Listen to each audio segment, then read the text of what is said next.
사도행전 27장 9절부터 26절까지입니다.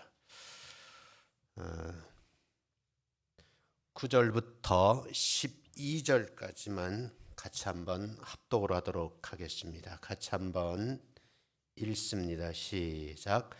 여러 날이 걸려 금식하는 절기가 이미 지났으므로 항해하기가 위태한지라 바울이 그들을 권하여 말하되 여러분이여 내가 보니 이번 항해가 화물과 배만 아니라 우리 생명에도 타격과 많은 손해를 끼치리라 하되 백부장이 이 선장과 선주의 말을 바울의 말보다 더 믿더라.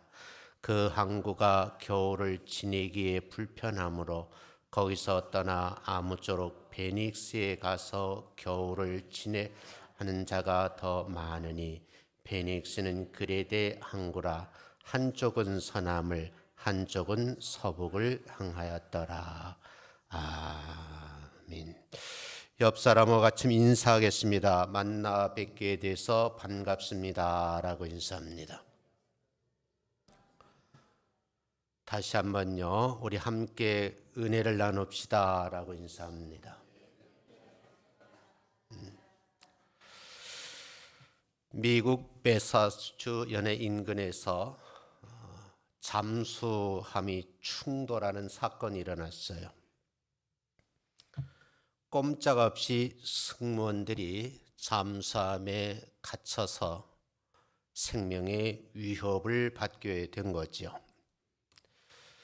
군 당국에서는 이분들을 구하기 위해서 온갖 방법을 다 동원을 했습니다. 그들의 수고가 수포로 돌아가 버리고 말았습니다. 그런데 구조 작업에 참여했던 잠수부들에게 특정한 소리가 들려오는 겁니다. 가만히 들어보니 갇혀 있는 승무원들이 철모로 잠수함 안쪽 벽을 두드리는 소리였습니다. 살아있다는 신호이겠죠?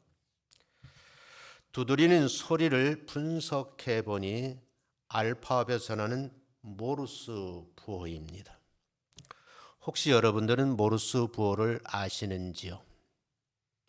제가 공직 생활을 할 때 이 모르스 부호를 암기하고 그걸 전달하는 수단으로 썼던 기억이 있어요. 예배를 마치면 제가 단톡방에 한국에서 쓰는 모르스 부호를 제가 올려놓고 미국에서는 알파 모르스 부호를 올려놓겠습니다. 한번 참고해 보셨으면 좋겠습니다. 이 모르스 부호를 해석해 보니까 같은 소리가 계속 반복해서 잠수 안에 있는 대원들이 전하는 메시지인데 바깥 사람들에게 신호를 보내는 거예요. 희망이 조금이라도 있습니까? 그 말은 뭐예요? 살려달라는 거예요. 우리는 지난주에 남쪽에서 강한 남풍이 불어오는 그 강풍의 특정 지역의 산불로 인해서 어마어마한 인명피해를 당하고 전 재산을 잃어버리는 광경을 뉴스를 통해서 중계를 통해서 보았습니다. 그 가운데 대원 한 분이 이런 고백을 했어요. 바람이 불어오는데 난생 처음 보는 거예요. 불이 이산저산 옮겨 다니는 건데 60평생 그런 불은 처음 봤는데 불이 자기에게 닥쳐오니까 뒤돌아서서 단 한마디 외친 거예요. 하나님 살려주세요. 유일하게 할 수 있는 말은 그 말밖에 없었노라고 인터뷰에서 그렇게 얘기를 하더라고요. 그런가 하면 동네 이장님이 101세 된 어르신을 사는 집에 다가가지 못해서 어르신이 화마에 휩싸여 생을 마감했습니다. 이장님의 말에 의하면은 요양원에 가신 줄 알았다는 거예요. 그래서 깨우지를 못했어요. 카메라맨이 그곳에 갔을 때는 집이 흔적 없이 사라진 거예요. 참 안타까운 그런 내용이 뉴스를 탔어요. 90세의 어르신이 방송을 듣고 필사적으로 화마를 피해서 걸음을 재촉하는데 걸음이 걸어지지 않는 거예요. 귀가 어두워 잘 듣지 못하시는 80세의 어르신이 이장님이 아무리 불러도 대답을 하지 않는 이런 광경이 화면에 그려졌습니다. 70대 어르신이 피신을 갖다가 다음 날 돌아와 보니 70평생 모아놓은 전 재산이 순간에 다 잿더미가 되고 사라져버린 거예요.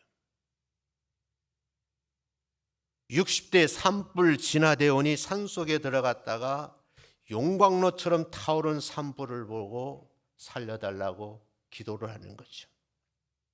더 안타까운 것은 너무너무 급한 나머지 강아지를 돌보셨는데 너무 급한 나머지 강아지를 외면하는 것이 아니라 급하니까 생각이 나지 않은 거예요. 다음 날 집에 와보니 강아지는 걸려 있는 거예요. 어미개는 온몸에 화상을 입었는데 화상을 입은 어미개가 강아지에게 젖을 물리고 있는 광경이 보도가 되었습니다. 저는 이런 생각을 해요. 상상할 수도 없는 일이 대한민국에서 벌어진 거예요. 어느 누구도 이렇게 불이 무섭다는 것을 체험한 경험이 없습니다. 세상을 살아가는 데는 꼭 필요한 것이 세 가지가 있어요. 그 첫 번째가 공기예요. 그 두 번째가 물이에요. 그 세 번째가 불입니다. 잘 다루면 삶에 유익이 되지만 순간 잘못 다루면 돌이킬 수 없는 일들이 벌어지는 거예요. 우린 이 부분에 대해서 오늘 말씀을 통해서 한번 생각을 해봤으면 좋겠다, 그런 생각을 하게 되었습니다. 본문에 보면 바울이 지중해 연안에서 큰 풍랑을 만났습니다. 죽음을 목전에 둔 긴박한 상황이었음을 성경은 증언하고 있습니다. 바울이 앞으로 경험하게 될 삶의 풍랑이 밀려온 사건 현장에서 하나님의 음성을 듣고 세상 사람들에게 전달했음에도 불구하고 백부장 율리오는 선장과 선주의 말을 들은 결과 상상할 수도 없는 일들이 벌어졌다는 거예요. 그 현장에서 하나님께서 어떻게 역사하셨는지 오늘 말씀을 들으시면서 깨닫고 삶의 한 부분이 되었으면 좋겠다라는 생각을 하게 되는 거예요. 저는 지금도 이런 생각을 해요. 금요일 저녁 KBS 추적 60분에서 카메라를 들고 불구덩이에 들어가서 촬영한 내용을 편집을 해서 방송을 1시간 동안 하더라고요. 정말 영화도 이렇게 찍을 수 없는 생생한 장면들이 노출이 되었어요. 어려움을 당하는 우리 이웃들에게 그분들이 하시는 말씀, 지금 우리에게 조그마한 희망이라도 있습니까? 라고 묻고 있지는 않는 것일까라는 생각을 해요. 오늘 본문을 보면서 9절 10절 첫 번째 내용을 이렇게 정리를 해봤어요. 여러분과 제가 생각하는 것은 이런 거예요. 정말 어떤 분의 말에 신뢰를 해야 될까? 누구의 말에 귀를 기울여야 될까? 답은 이런 거예요. 하나님이 쓰시는 분의 말을 신뢰하고 순종해야 된다는 거죠. 오늘 본문의 말씀을 자세히 읽어보면 구체적으로 소개가 되어 있어요. 여러 날이 걸렸어요. 금식하는 절기가 지났다는 거예요. 근데 바울의 생각은 뭐냐면 이 기간을 지나게 되면 항해하기가 위험하다라고 바울이 선장과 선주 그리고 백부장 율리오에게 권면을 했어요. 지금은 항해하시면 안 됩니다라는 얘기예요. 여러분, 우리나라 산림청 당국에서도 이 봄이 되면 항상 국민들에게 고지를 해요. 입산하지 마십시오. 산에 들어갈 때는 라이터나 또는 인화성 있는 물질을 가지고 들어가면 안 됩니다라고 말을 해요. 아마 이번 주에 그분들의 얼굴이 화면에 등장하게 될 겁니다. 제가 아는 얘기는 아버지와 딸이 산소에 성묘를 갔다가 약간의 지저분한 것을 태운 것 같아요. 상상할 수 없는 물이, 대한민국에서 이렇게 큰 물이 일어나리라고 이분들은 상상을 못한 거예요. 28명의 생명을 앗아갔습니다. 평생 모았던 전 재산이 잿더미가 되어버리는, 어쩌면 제가 생각하기에 국가에서 아무리 도와줘도 복구가 되지 않을 것 같은 그런 느낌이에요. 9절 말씀을 보면 금식하는 절기로 보아서 원력으로 계산하면 10월 한 5일쯤으로 추측이 돼요. 이런 시기에 바울은 복음을 전했다는 죄목으로 로마로 압송돼 가는 겁니다. 다시 말하면 재판을 받으러 가는 거예요. 로마로 압송돼 가는 중에 배 진로를 결정하는 문제로 옥신각신하게 된 거예요. 바울은 출항하면 안 된다는 거예요. 이때 그 배의 모든 생명권을 쥐고 있는 백부장은 선장과 선주의 말을 듣고 출항을 명령합니다. 18절 19절을 참고해 보면 지금 만약에 출항을 하게 된다고 하면 귀중하고 아주 소중한 재산을 다 잃어버릴 수도 있고 어쩌면 목숨까지 위험해질 수도 있습니다 라는 메시지. 그런데 여러분, 바울의 경고에도 불구하고 선장과 선주는 바울의 말에 귀를 기울이지 않았어요. 결정권을 가지고 있는 백부장은 선장과 선주의 말을 더 신뢰했더라는 거죠. 마침내 출항이 결정되었습니다. 이렇게 출발한 배는 특정 지역에 이르러서 강력한 태풍을 만나게 됩니다. 그 태풍 이름이 지어졌는데 유라굴라라래요. 지금 이 시대에도 자신의 축적된 경험을 앞세우면서 하나님의 말씀 듣는 것을 게을리하는 사람이 있다는 거예요. 결과적으로 자신의 축적된 경험과 믿음이 없는 사람들의 말을 믿고 따라가다가 밀려오는 삶의 풍랑을 만나서 위기를 맞이하게 되었다는 거예요. 여기에서 제일 먼저 깨달음을 주신 말씀이 있어요. 자신의 경험과 지식, 이웃의 이야기에 우선시해서는 안 된다는 거예요. 오늘 본문을 보면 하나님의 사자가 나타나서 바울에게 말씀을 합니다. 그 소리를 듣고 주의 종으로서 자기 책임을 다하려고 애쓰시는 분이 말씀을 붙들고 기도하는 가운데 이 기록된 말씀을 주의 종이 전해요. 주의 종은 말씀을 전하지만 본인에게 그 말씀을 받는 순간에 가슴으로 메어드는 말씀이 있어요. 깨달음이 있어요. 우린 그걸 레마라고 합니다. 우리 말씀 한 구절을 보겠어요. 베드로전서 2장 19절부터 20절입니다. 여러분의 입술을 한번 같이 읽겠습니다. 시작.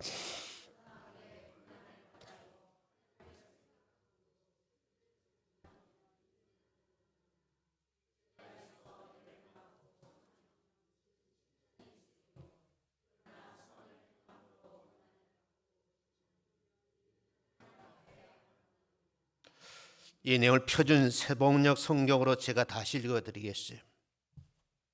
억울하게 고난을 당하더라도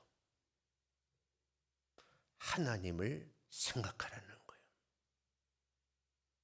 대한민국이 상상할 수도 없는 산불에 휩싸여서 수많은 사람들이 어려움을 당하고 있는 이때에 하나님을 생각했으면 참 좋겠어요.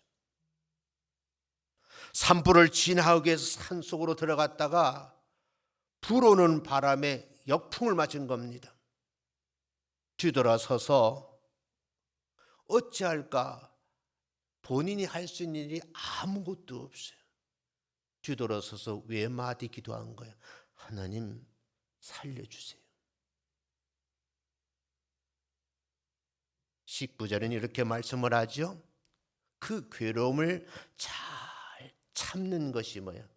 아름다운 일이다. 그래요.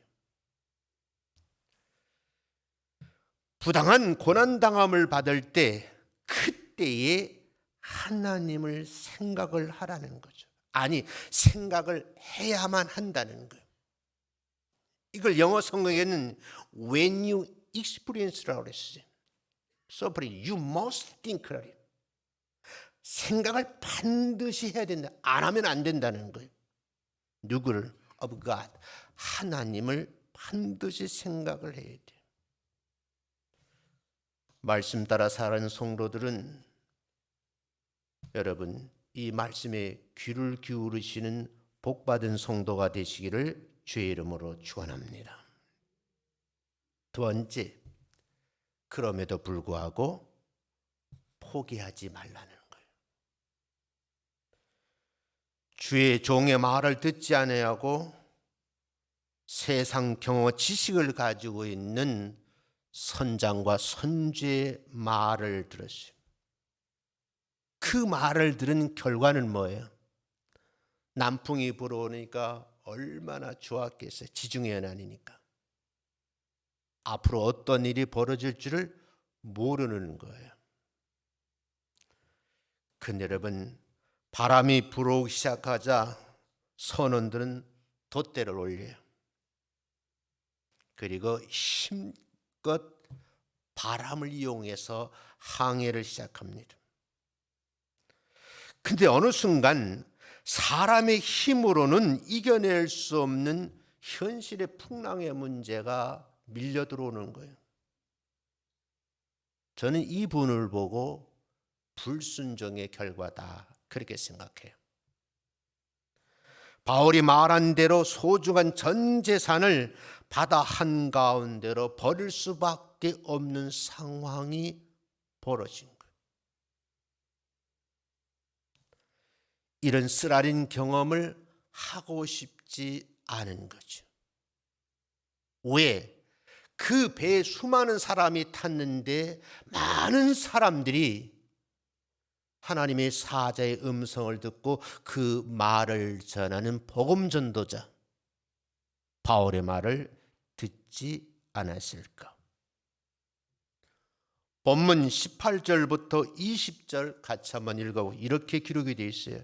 같이 읽습니다. 시작.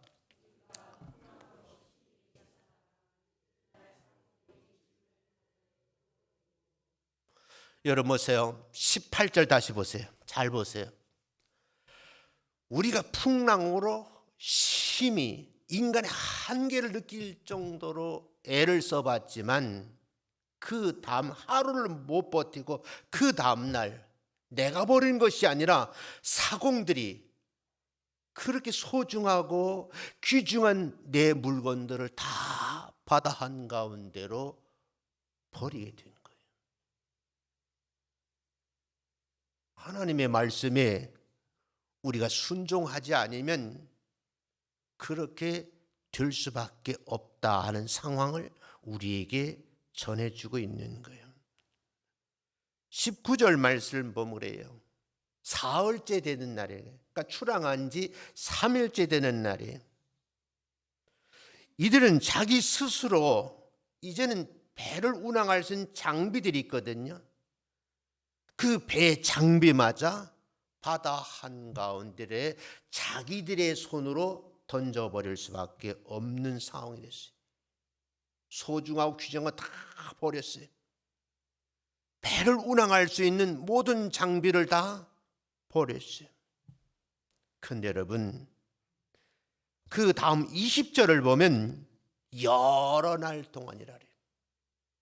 여러 날 동안 해도 별도 없고 칠흑같이 어두운 그런 암흑의 세계 바다 한가운데 떠 있는 거예요. 여러분, 이게 상상이 되겠어요? 상상이 되겠냐고요? 만약에 여러분이라고 하면 그 배에 승선해 있다고 하면 여러분이 할 일이 뭐예요? 그런데 거센 폭풍이 불어오는 거예요.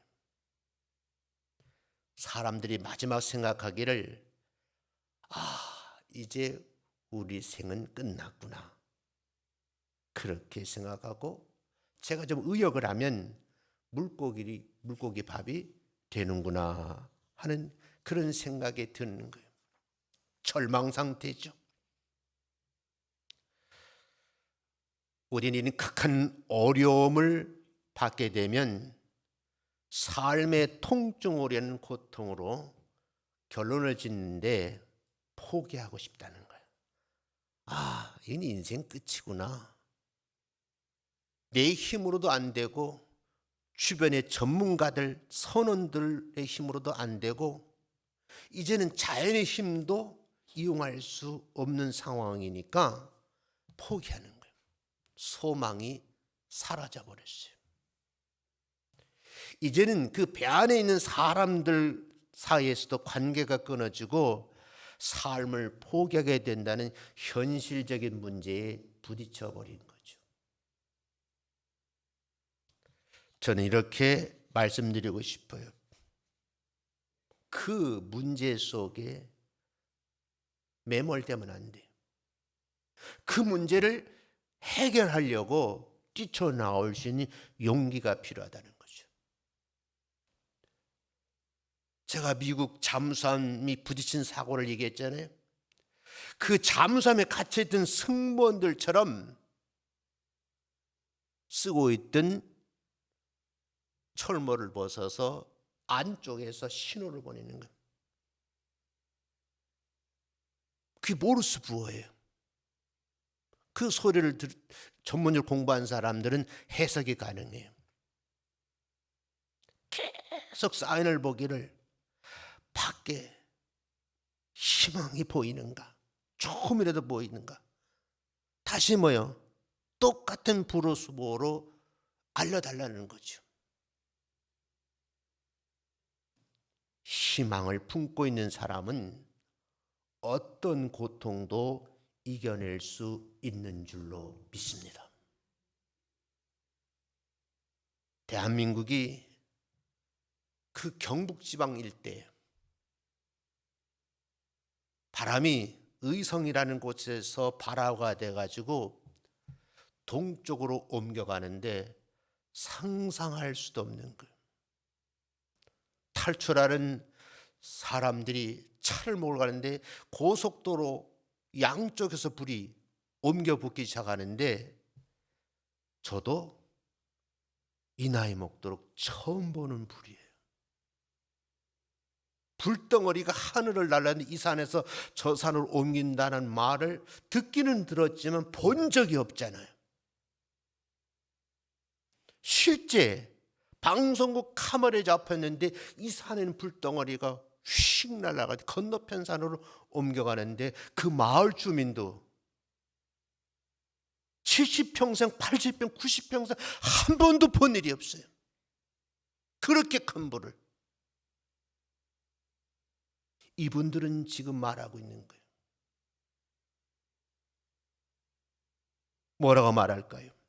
잠수함 속에 있는 그 대원들처럼 희망이 있는가? 우리는 뭐라고 대답해야 돼요? 희망이 있습니다. 모든 사람들이 힘을 모아서 복구해 드려야 되지 않을까 그런 생각을 해요. 사랑하는 성도 여러분, 밖에 희망이 조금이라도 있나 구조실을 보내는 대원들의 음성이 오늘 말씀을 보면서 우리가 답을 해야 되지 않을까라는 생각을 해요. 히브리서 2장 18절 말씀을 보면 시험을 받아 고난을 당하셨은즉 시험 받는 자들을 등이 도우실 수 있느니라 말씀해요. 우리에게는 이 위기를 극복할 힘이 있는 줄로 믿습니다. 왜요? 대한민국 사람이니까. 상상할 수 없는 IMF도 이겨낸 민족의 근성을 가지고 있잖아요. 제가 IMF 이후에 동남아 여행을 갔어요. 그분들이 그러더라고. IMF가 뭐예요?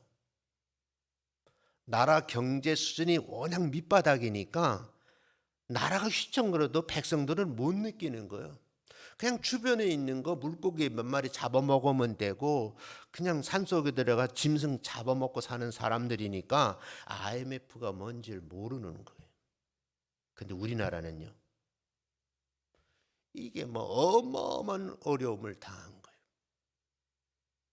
그때 여러분, 김우중 회장이 건의를 했잖아요. 금을 모읍시다. 대통령이 받아들인 거예요. 이 내용이 방송을 탔을 때 전 국민이 모든 금덩어리를 다 내놓은 세계 유일한 민족이에요.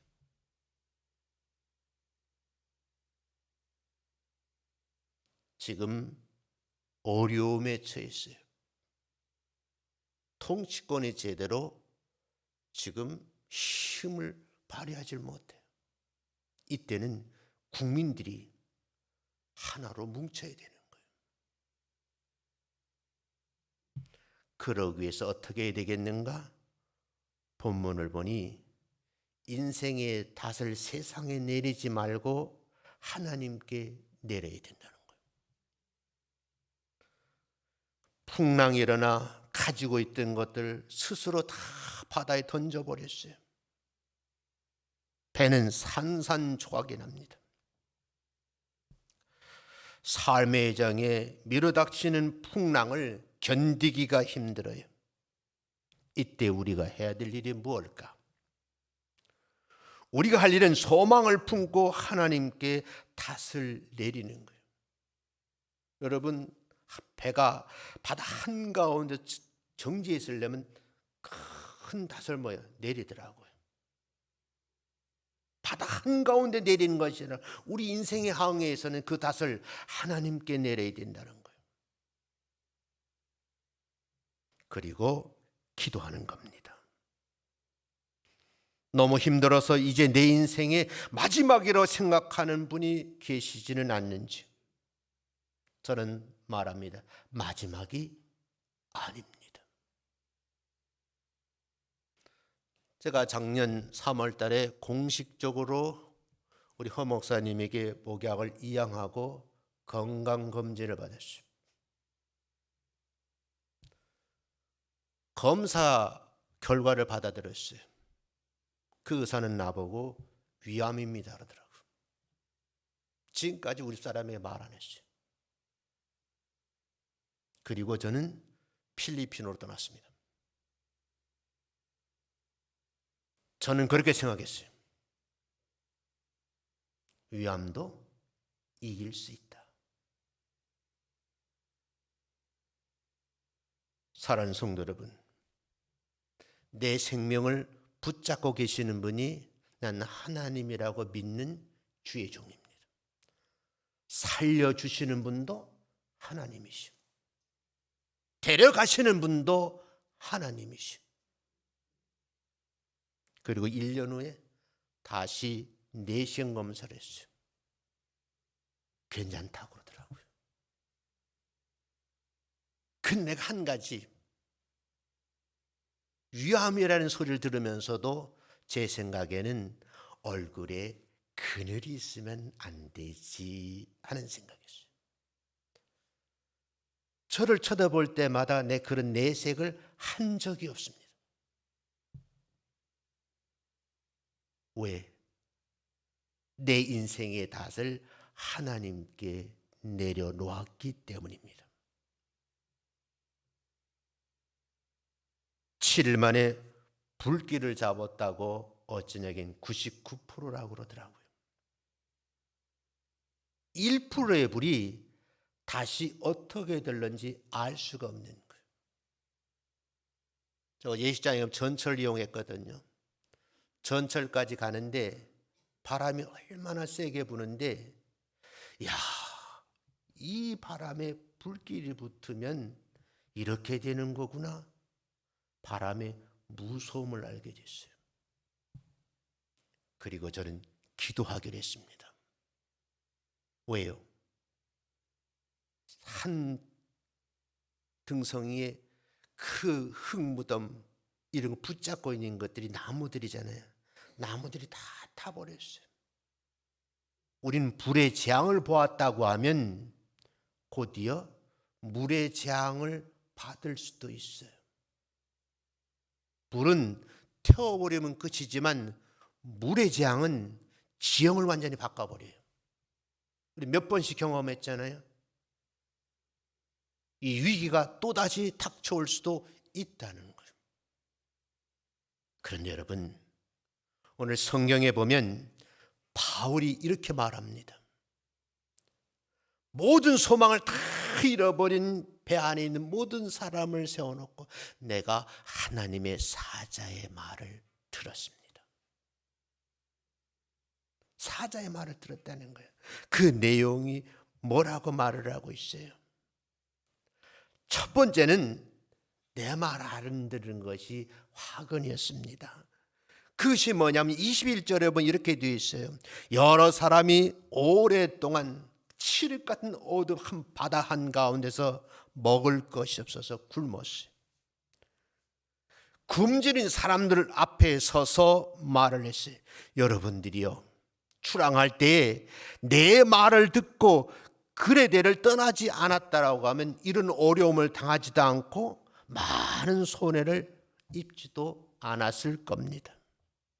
그랬으면, 내 말을 들었으면 참 좋을 뻔했습니다. 그런데 내가 다시 권면을 합니다. 이제 안심하십시오. 여러분 가운데 단 한 사람도 생명에 손상이 없을 것입니다라는 희망을 전해요.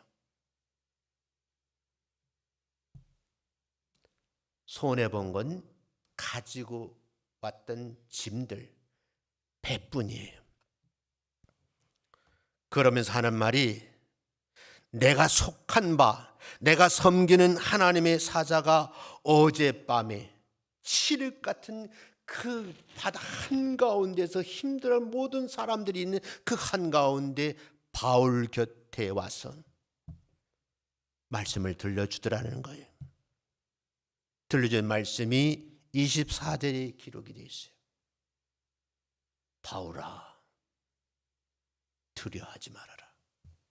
이게 첫 번째 메시지예요. 그리고 너는 왜 살아서 로마로 가야 되니 설명을 하고 있어요. 그 이유를 가이사 앞에 가서 당당하게 서야 되기 때문에 너는 죽지 않는다는 거예요. 그리고 그 다음 말이 중요해요. 하나님께서 너와 함께 항해한 이 배 안에 모든 사람들의 생명을 내게 붙였다라고 말씀하는 거예요. 이런 외마디 말씀 죄송하지만 좀 말씀드릴게요. 제가 이제 목회를 이양한 지 딱 1년이 조금 넘었어요. 참 편안해요. 여러분들을 30평생 30년 동안 내 가슴에 품고 기도한 목사였는데 그 짐을 허 목사에 넘겨줬어요. 근데요, 그렇게 편안해요. 이건 제 느낌이야. 제 얼굴에 수심이 있어요, 없어요? 평안하잖아요. 바울에게도 이 사람들을 함께 한 바다 한가운데 죽는 사느냐 문제인데 하나님이 말씀하시기를 너는 죽지 않는다는 거. 이유는 뭐예요? 로마 법정 가이사 앞에 서야 되기 때문에. 근데 이 일을 하기 위해서 그 배 안에 모든 사람의 생명을 뭐예요? 바울에게 붙여주셨다는 거예요. 난 이걸 목회라고 봅니다. 그래서 25절에 그러므로 하고 결론을 내려요. 여러분들이여 안심하십시오. 내가 믿는 하나님이 어제 사자를 나에게 보내 이렇게 말씀을 하셨습니다. 나는 내게 말씀하신 그대로 될 줄로 믿습니다. 그게 25절이에요. 여러분 펴는 성경 한번 보세요. 그러므로 여러분이여 안심하라. 나는 내게 말씀하신 그대로 되리라고 하나님을 뭐 한다고요? 믿는다라고 되어 있잖아요. 그 믿음 가지고 26절에 보면 그런즉 표류하고 있는 이 배가 반드시 어떤 첨한 섬에 걸려서 이제 이 어려움을 면하게 되겠노라고 마지막 절에 말씀을 하고 있는 거예요. 우리 하나님은 살아계셔서 여러분과 저의 생명을 붙잡고 계시는 줄로 믿습니다. 제가 시골에 있을 때요, 우리 부모님들이 구역 예배를 드리면서 기도하는 소리를 들었어요. 서울로 간 우리 아들, 딸 지켜주세요. 우리 딸도 지켜주시고요, 우리 아들도 지켜주셔서 명절이 되면 돌아오는 모습을 보고 싶습니다. 시골 교인들이 그렇게 기도를 하더라고요. 저는 그 기도 소리를 기억하고 그 기도 소리에 젊음을 보냈어요. 골로새서 1장 24절 말씀을 한번 보겠습니다. 이 말씀은 이렇게 되어 있어요. 골로새서에 있는 성도들, 곧 그리스도 안에서 신실한 형제들에게 편지하노니 우리 아버지 하나님으로부터 은혜와 평강이 너에게 어떻게 있을지어다. 그래요. 위로부터 내려오는 은혜, 위로부터 내려오는 평강의 복이 이 한 주간 여러분과 함께 하시기를 주의 이름으로 축원합니다. 이렇게 결론을 맺고 싶어요. 삶의 항해는 순탄하지만은 않다는 거예요. 예기치 않은 풍랑은 언제 어디에서 우리에게 밀려올는지 알 수가 없습니다. 그러나 오늘 말씀을 통해서 우리가 풍랑에 대처하는 지혜가 있음을 알게 됩니다. 그건 뭐냐? 때를 분별하는 지혜를 통해서 하나님의 인도하심을 받는 삶을 살아야 된다는 거예요. 세상에 지식 경험을 가진 선장과 선주의 말을 듣고 명령을 내린 율료 백부장의 말을 듣는 것이 아니라 하나님의 종의 말에 경청을 하셔야 돼요. 그냥 교회에 앉아서 그냥 앉아 있는 것이 아니라 주의 종이 전하는 말씀을 잘 듣고 그 말씀을 여러분이 한번 분석해 해석해 보면 각자에게 주는 메시지가 있어요. 그걸 내마요. 잘 새겨 들으셔야 돼요. 또 한 가지는 현실을 직시하는 용기를 통해서 어려움을 피하지 않고 지혜롭게 대처하셔야 된다는 거예요. 나는 이번 일로 인해 수많은 어려움을 당했지만 반드시 극복해 낼 수 있는 줄로 믿습니다. 왜요? 대한민국 사람이니까. 마지막 또 하나, 하나님의 약속을 붙잡는 믿음을 통해서 어떤 상황 속에서도 소망을 잃지 않고 당당하게 살아나가시는 여러분 되시기를 주의 이름으로 축원합니다. 작은 것이지만